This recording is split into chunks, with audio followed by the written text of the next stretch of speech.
Ang mga unang tagasunod ni Jesus.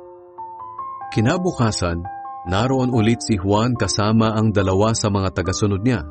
Nang makita niya si Jesus na dumaraan, sinabi niya, "Narito na ang tupa ng Diyos." Nang marinig iyon ng dalawang tagasunod ni Juan, sinundan nila si Jesus. Lumingon si Jesus at nakita silang sumusunod. Kaya tinanong niya sila, "Ano ang kailangan ninyo?" Sumagot sila, "Rabbi, saan po kayo nakatira?" Ang ibig sabihin ng rabbi ay guro. Sinabi sa kanila ni Jesus, "Hali kayo at makikita ninyo." Kaya sumama ang dalawa at nakita nila ang tinutuluyan niya.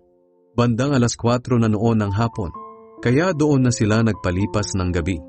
Ang isa sa dalawang nakarinig ng sinabi ni Juan at sumunod kay Jesus ay si Andres na kapatid ni Simon Pedro.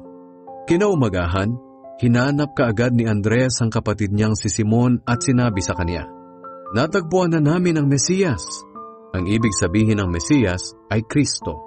Isinama niya si Simon kay Jesus. At nang makarating sila kay Jesus, tiningnan ni Jesus si Simon at sinabi, "Ikaw si Simon, na anak ni Juan. Mula ngayon ay tatawagin ka ng Cephas." Ang Cephas ay pareho rin ng pangalang Pedro.